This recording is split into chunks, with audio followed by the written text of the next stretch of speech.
Oke, langsung kita mulai ya.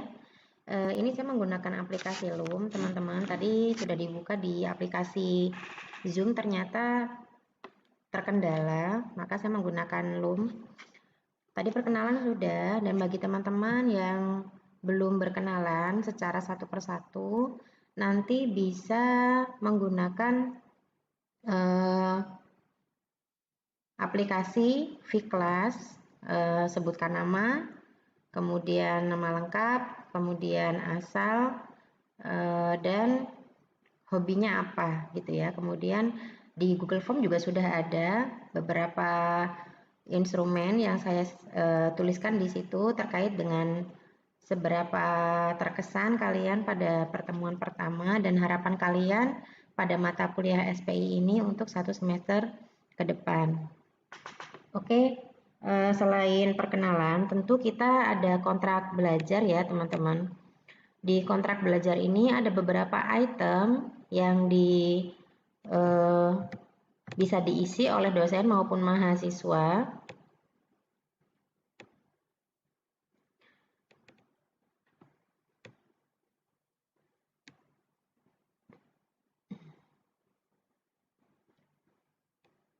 Ini saya ambilkan contoh dari bukan ini ya.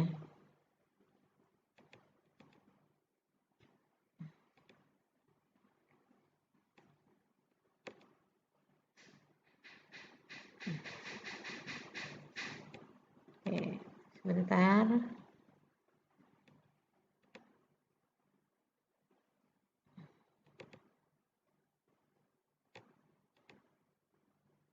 Oke nih.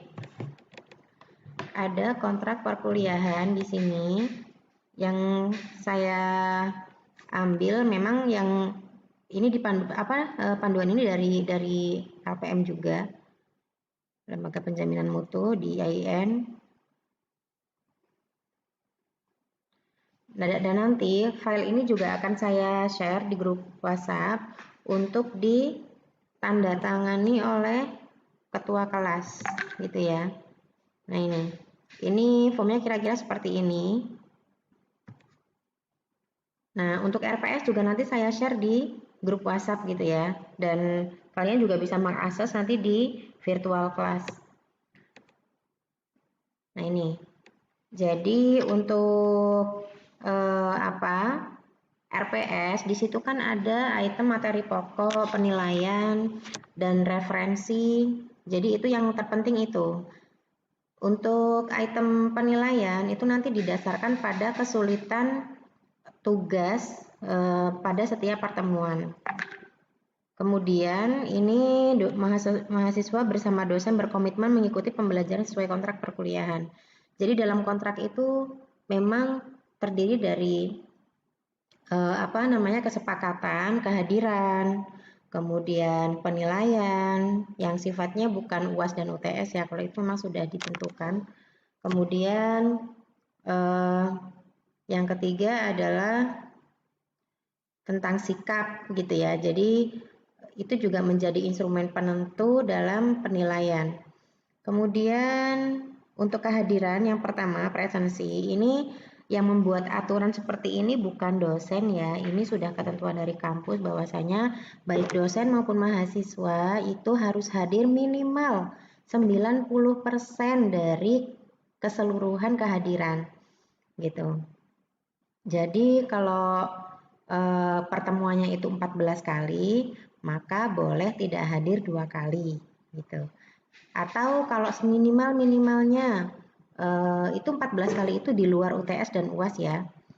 Gitu. Karena 14 kali itu sebetulnya pertemuan maksimal. Jadi kita minimal hadir 12 kali dalam 1 semester. Kalau ditambah UAS sama UTS berarti 14 kali. Gitu ya. Dan bagi mahasiswa, apabila izin sakit itu harus menyertakan surat dari dokter. Begitupun saya. Saya kalau misal tidak hadir kok izin sakit, itu pun saya akan menyertakan surat keterangan dari dokter yang saya lampirkan gitu ya. Jadi dari mana Bu kita bisa menyampaikan izin karena ada WA, ya nanti WA atau di virtual class juga kalian bisa menyampaikan kalau pada saat itu, pada hari itu kalian izin.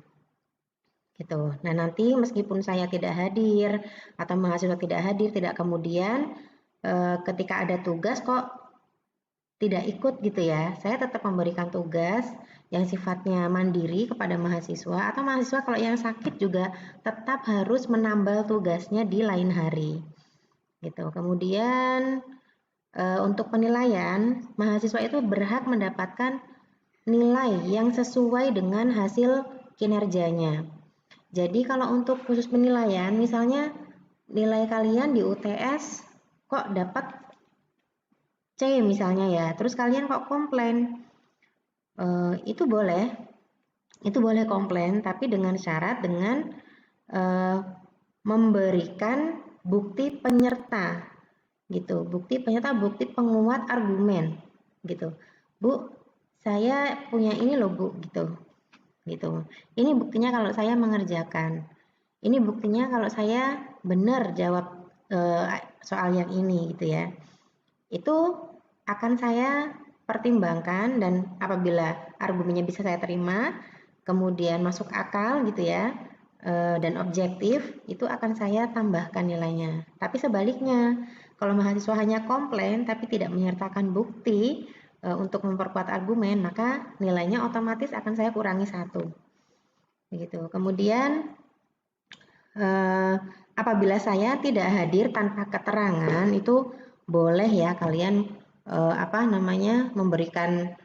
melaporkan kepada pihak fakultas, Pak kok dosen ini nggak hadir, kemana ya kira-kira gitu ya, itu boleh. Kemudian, nah di sini ada beberapa item untuk kehadiran, misalnya kehadiran itu kan kita daring ya, daring itu kelebihannya adalah kita lebih fleksibel dalam waktu. Jadi teman-teman sesiapnya saja. Kalau misalnya Bu jam pertamanya kita jam 8 ya, boleh, tapi durasi waktunya itu tetap harus sama dengan 2 SKS. 2 SKS itu 50 kali 2. Jadi tetap 100 menit.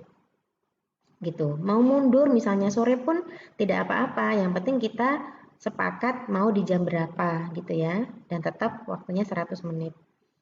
Gitu. Nah, kalau dulu kan karena masih luring ya, jadi kalau dosen telat itu dalam berapa menit meninggalkan kelas gitu ya.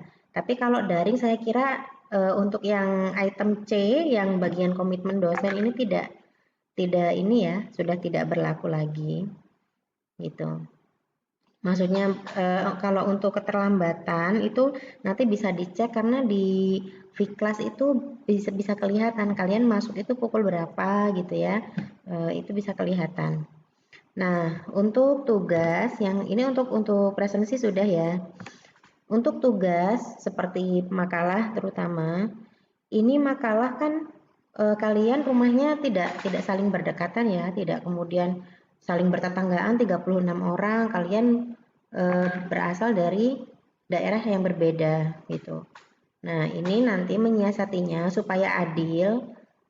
Itu kan nanti kan ada sekitar 12 materi pokok yang mungkin akan dikurangi dengan satu pertemuan di awal ini, jadi tinggal 11.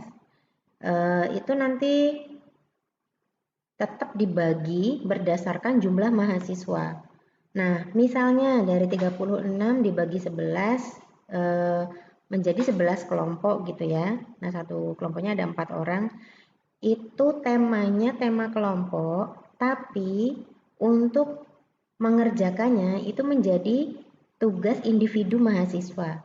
Jadi satu tema dibahas oleh 4 mahasiswa. Gitu ya. Nah, dan di sini saya tekankan untuk tugas mahasiswa tidak boleh saling mencontoh. Jadi mahasiswa harus memberikan informasi yang berbeda tentang satu tema pokok tersebut. Gitu. Bagaimana Bu supaya berbeda? Kalian bisa menggunakan pendekatan dari ilmu lain misalnya. Kalau kalian melihat sejarah pendidikan di Indonesia gitu ya. Nah, sejarah pendidikan di Indonesia itu kan pertama kali kan memang embrionya itu pesantren. Nah, pesantren itu dilihat dari sisi apanya sih? Yang satu mau melihat dari sisi manajemennya, yang kedua mau melihat dari sisi infrastrukturnya atau apa namanya arsitekturnya, bangunannya. Yang satunya lagi mau dilihat dari kualifikasi pengajarnya. Pada saat itu kalau di pesantren itu yang ngajar siapa aja sih? Eh, apa perintis pendidikan pesantren Islam di pesantren itu siapa aja gitu. Nah itu jadi kalian empat atau 3 orang itu membahas hal yang berbeda supaya apa informasinya itu nggak itu lagi gitu. Dan teman-teman kalian yang menyimak pun akan mendapatkan banyak informasi dari satu tema pokok. Kemudian yang kedua untuk penilaian makalah itu kalau saya ada di ada empat ya. Presentasi dianggap berhasil itu kalau pertama konten dari makalahnya itu bagus. Jadi isi makalahnya itu memang bagus dari sisi teknis maupun substansi. Kalau teknis itu ngetiknya ya nggak salah-salah. Kemudian substansi itu ya isinya tuh berbobot gitu. Ada informasi yang benar-benar baru atau penting disisipkan di situ. Kemudian yang kedua adalah penyajian. Nah ini kita insan pendidikan tentu harus mengikuti zaman ya. Misalnya menyajikannya jangan hanya lewat apa ya WA, makalahnya di-share, kemudian teman-teman silakan dipelajari, ada yang mau tanya, itu sudah nggak berlaku lagi gitu. Kalau mau efektif, teman-teman dari kelas E3 ini bisa eh, menggunakan satu channel YouTube gitu ya, bikin satu channel YouTube. Nanti semuanya bisa dijadi apa ada adminnya gitu ya. Nah, itu nanti kalian bisa menggunakan channel itu untuk presentasi.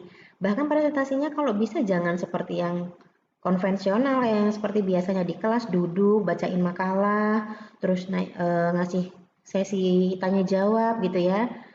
Jadi tidak kalau bisa kalian menggunakan channel YouTube, kemudian kalian mengedit sedemikian rupa dan menyajikannya dalam bentuk yang menyenangkan gitu. Materi bisa sangat sulit tapi disajikan dalam bentuk yang menyenangkan gitu. Kemudian itu penyajian ya. Kemudian yang ketiga adalah apa tadi konten penyajian penguasaan. Nah, kadang makalah yang ditulis itu tidak mesti dikuasai oleh yang menulis. Dia asal nulis aja gitu, ditulis makalahnya, buku, jiplak, tempel, tempel, tempel, tempel. Tapi ketika ditanya, ini maksud yang kamu tulis apa? Nggak tahu, Bu. Nah, ini sangat kelihatan mahasiswa itu menguasai atau tidak. Pertama, bisa dilihat dari bagaimana cara dia menyajikan gitu.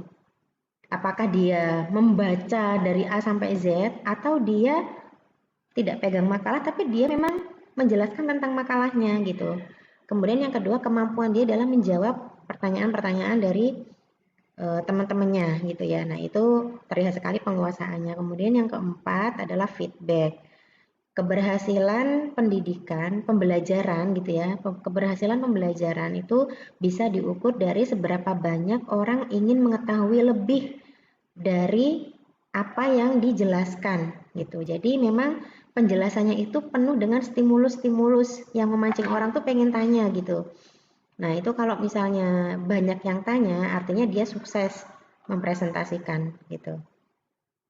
Nah, itu untuk nilai tugas dan semuanya 4 item itu bobotnya 25%. Jadi kalau semuanya bagus, maka nilai makalahnya bisa 100%. Meskipun temanya sama, nanti nilai per orangnya berbeda. Sangat tidak tergantung pada tadi item-item tadi. Kemudian yang ketiga adalah penilaian. Ada 4 item juga. Yang pertama adalah UAS. UAS itu bobotnya 30%. Kenapa kok UAS itu paling besar gitu ya? Karena itu akumulasi dari semua materi yang ada di semester ini gitu. Kemudian UTS itu 25%. Itu juga tinggi. Kenapa? Karena memang untuk mengevaluasi separuh gitu ya, separuh dari pembelajaran. Yang ketiga adalah tugas. gitu. Yang ketiga adalah tugas seperti makalah itu tadi nilainya juga tinggi gitu ya. Kenapa? Karena saya kira teman-teman itu selama ini ketika membuat makalah itu kok seperti asal-asalan gitu ya. Padahal dari makalah itu kita bisa mempelajari banyak hal gitu. Udah waktunya lama, kemudian forumnya juga sebetulnya forum yang sangat ideal untuk dijadikan diskusi gitu ya, sharing informasi. Tapi kalau asal-asalan buatnya ya jadi berantakan gitu. Kemudian yang ketiga, yang terakhir adalah termasuk tadi ya keaktifan, kemudian ketepatan waktu saat mengikuti pembelajaran, dan yang tidak kalah penting adalah attitude. Attitude itu adalah sikap kalian selama mengikuti pembelajaran. Attitude itu termasuk karena ini daring ya, misalnya tidak bisa dilihat dari wajahnya, maka yang saya nilai adalah dari tulisannya. Misalnya kalau kalau komentar itu apakah menggunakan tata bahasa yang sopan, yang layak gitu ya. Karena itu cermin gitu ya, bahasa itu cermin baik diucapkan ataupun ditulis. Meskipun ketika ditulis sebetulnya maknanya kembali ke yang membaca, tapi saya kira ada kata-kata tertentu yang memang seharusnya tidak disampaikan karena tidak tidak baik gitu ya. Itu saya kira teman-teman untuk penjelasannya.